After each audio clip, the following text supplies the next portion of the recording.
Assalamu alaikum dear students. In our today lecture we are going to discuss regarding some further properties of Mathematica. Before that we have discussed regarding integral calculus using Mathematica and some other functions related to Mathematica like graph plotting and other basic commands. तो आज का जो हमारा lecture है वो क्या है, वो डिफरेंशियल कैलकुलस से रिलेटेड है। ठीक है, इसका हम जो है ऑलरेडी बहुत ज़्यादा यूज़ कर चुके हुए हैं। तो आज के जो लेक्चर में वो हम इसको देखेंगे कि थ्रू मैथमेटिका सॉफ्टवेयर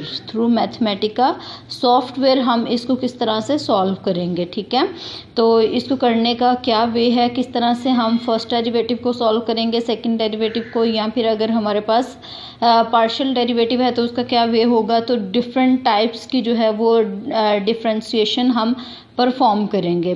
ठीक है, तो आप लेक्चर के साथ साथ रहें ताकि आपको इसके बारे में अच्छे से आइडिया हो जाए। अगर आपको डिफरेंशिएशन के बारे में नहीं पता तो बिफोर दैट आप जो है इससे प्रीवियस लेक्चर सीरीज़ में मैथमेटिका की प्लेलिस्ट में पढ़ा होगा, जो है डिफरेंशियल कैलकुलस से रिलेटेड जो है वो डिटेल्ड लेक्चर है। ठीक है, ताकि अगर आप वो देख लेंगे तो आपको जो है वो इसकी अंडरस्टैंडिंग में आसानी हो जाएगी। तो हम इसके साथ ही अपने लेक्चर की तरफ मूव करते हैं। तो हम सबसे पहले जो है यहाँ पे ये हमने टाइटल दे दिया हुआ है, अपने टाइटल सेल में डेरिवेटिव के हम डेरिवेटिव कैलकुलेट करने जा रहे हैं। और आपको पता होना चाहिए कि जैसे ही हम डेरिवेटिव की बात करते हैं तो डेरिवेटिव कैलकुलेट करना है तो डेरिवेटिव से ही इसका first letter D, capital D की कमांड यूज़ होती है डिफरेंशिएशन के लिए। अगर आप इन सारी कमांड्स को जो है वो अंडरस्टैंडिंग के साथ करेंगे तो आपको मेमोराइज़ करना बहुत ज़्यादा आसान हो जाएगा, अदरवाइज मिस्टेक्स के जो है वो चांसेस रहेंगे। ठीक है, तो हमने एक्स पावर एन लिखा, विद रिस्पेक्ट टू एक्स करना था तो साथ में एक्स लिख दिया।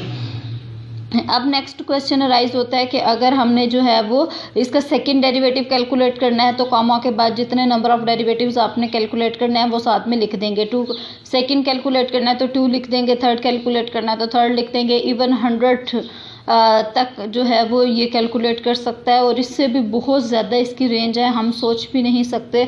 तो हमारी कैलकुलेशंस को बहुत ज़्यादा आसान बना देते हैं। नेक्स्ट हम दोबारा एक नई एग्जांपल के थ्रू, एक नई कमांड के थ्रू इसको देखते हैं कि किस तरह से हम इसको फर्दर कॉम्प्लिकेटेड फंक्शंस के लिए इसको परफॉर्म कर सकते हैं। सबसे पहले जब भी आप नेक्स्ट कमांड अप्लाई करते हैं तो पहले आपको क्या करना होता है, सेल टाइप सेलेक्ट करनी होती है डेफिनेटली।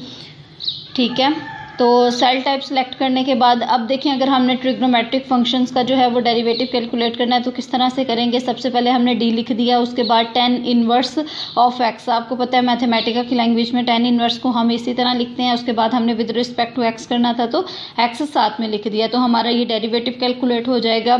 अगर हमने इसी डेरिवेटिव को सेकेंड टाइम करना है, बेसिक कमांड एक ही होती है और अपनी रिक्वायरमेंट जैसे जैसे हमारे क्वेश्चन की रिक्वायरमेंट होती है उसके अकॉर्डिंग हम उसमें चेंजिंग करते रहते हैं। ठीक है, अब देखें, अब इसके अलावा हम जो है वो नेक्स्ट एक और क्वेश्चन के थ्रू इसको अंडरस्टैंड करते हैं कि आपको किसी भी टाइप का अगर क्वेश्चन आ जाता है, कोई भी आपकी प्रॉब्लम आ जाती है तो आप उसको किस तरह से थ्रू मैथमेटिका इजीली सॉल्व कर सकते हैं। तो उसके लिए हमारे पास है, तो इसको जैसे ही हम सिंगल क्लिक करते हैं तो हमारा आंसर आता जाता है। उसके बाद अब हम देखते हैं कि हम अगर हमारे पास अलजेब्राइक एक्सप्रेशंस आए या फिर पोलिनोमियल्स हैं तो उनको किस तरह से सॉल्व करेंगे। उसके लिए एक एक्सप्रेशन हम लिख रहे हैं कि 2 × x 3 + x² + x। अब देखें अगर आपने विद रिस्पेक्ट टू x करना है तो साथ में सिंपली x लिख देंगे, तो ये इसका डेरिवेटिव कैलकुलेट हो जाएगा हमारे पास। ठीक है, इसके अलावा अगर आपने इसमें कोई और वेरिएशन करनी है तो उसके अकॉर्डिंग जो है वो second derivative third derivative single clicks में आपके पास आ जाएगा। तो इसको जो है वो आप अंडरस्टैंड करें अच्छे तरीके से। इसके अलावा अगर आपने थर्ड डेरिवेटिव कैलकुलेट करना है तो थर्ड डेरिवेटिव आ जाएगा, अगर आपने 7 या कुछ भी कैलकुलेट करना है तो वो आ जाएगा। तो इस तरह से हमारे डेरिवेटिव की जो है वो बेसिक कमांड्स आपने लगाने देखी है। एक दफ़ा हम इसका ओवरव्यू कर लेते हैं कि हमारे पास क्या था। सबसे पहले तो आपको डेरिवेटिव का पता होना चाहिए कि डेरिवेटिव क्या होता है। ठीक है, सबसे पहले आपको क्या पता होना चाहिए कि डेरिवेटिव क्या होता है। ठीक है, उसके बाद आपको ये आइडिया होना चाहिए कि डेरिवेटिव कैलकुलेट करना है तो डी आपने लगा देना, उसकी कमांड में जो है वो डी आ जाएगा।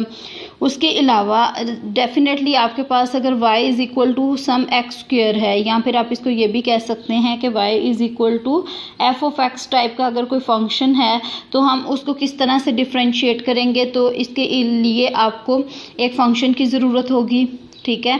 अब डिफ्रेंशिएट करना है तो डी लगा देंगे, फिर फंक्शन की ज़रूरत होगी। उसके अलावा आपने इसको विद रिस्पेक्ट टू एक्स करना है, तो साथ में हम क्या लगा देंगे, ये एफ ऑफ एक्स लगाएंगे यहाँ पे ज़रा,